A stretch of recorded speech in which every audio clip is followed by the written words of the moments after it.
For me personally, I think instead of asking what's wrong with the sex industry, I think I would prefer the question, what's wrong with our culture or our society? Cassandra is a former prostitute and stripper who currently works as an erotic performance artist, and Mistress Djuna is a professional dominatrix and blogger. I definitely got hooked on it for a lot of different reasons.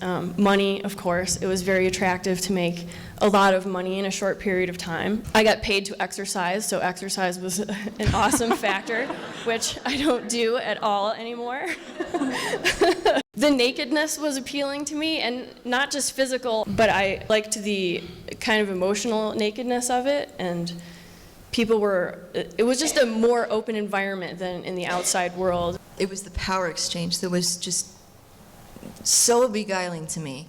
And I ended up getting my ass kicked in a wonderful dungeon here in town.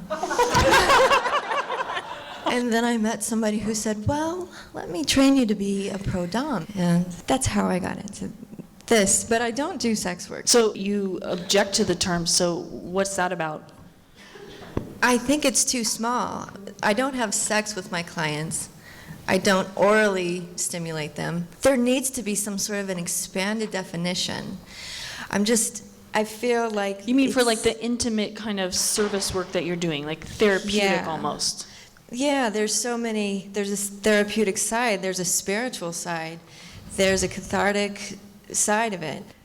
All of these experiences definitely have given me a lot of material for performance art. Here you are at some kind of street fair carrying this crucifixion down the road. So this was in Rochester, New York, and this woman at the bottom, I am acquaintances with her. She just ran out of this shop, and she didn't even seem to notice that I didn't have a shirt on or that I was carrying a giant cross. She just wanted me to meet her baby. One of the most helpful books when I was studying how to be a pro-dom was the book Method Acting by Sanford Meisner. Literally. You're doing scenes. So there's role play. Someone will be something, maybe a puppy, maybe a baby, you know? Then the counterpart will be the dog trainer. So these are ways, they're doorways of going into a psychological stage where these scenes take place. How do you know when the work that you do serves your clients' greater need for expression, is a form of sexual ecstasy, or is a reinforcement of a past trauma or a reinforcement of a past negative? How do you know? How do you differentiate that in your clients? That's an excellent question.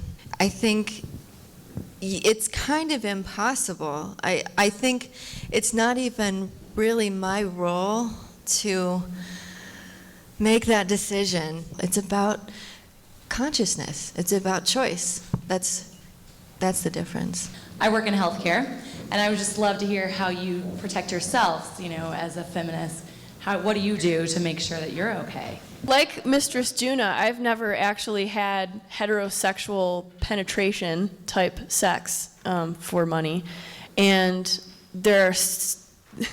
human sexuality is so colorful and so varied. There's so many other things to do. I was really surprised to find out what people were willing to pay me money for. I accomplished things like doing homework, nude for a client. I got paid for other people to give me a foot rub, which was one of my favorite things. I also took photographs of other people with their partners. The variety was really beautiful to me, and the sexual freedom that I experienced from it was empowering. When we can include sex as being part of a healthy diet and being necessary for a healthy outlook and being in the world, and that it's absolutely part of life. It's about health. That's good enough. Instead of looking at sex workers as I'm paying you, therefore I own you and I can do whatever the hell I want to you, looking at it like I'm paying you to help me to create an amazing experience. I think taking that dysfunctional attitude away from it is what will make sex work more safe for people and more respected. And, you know, it's just, I think that men and women are totally set up to fail in this situation the way that it is. And I think we can definitely do something to change that.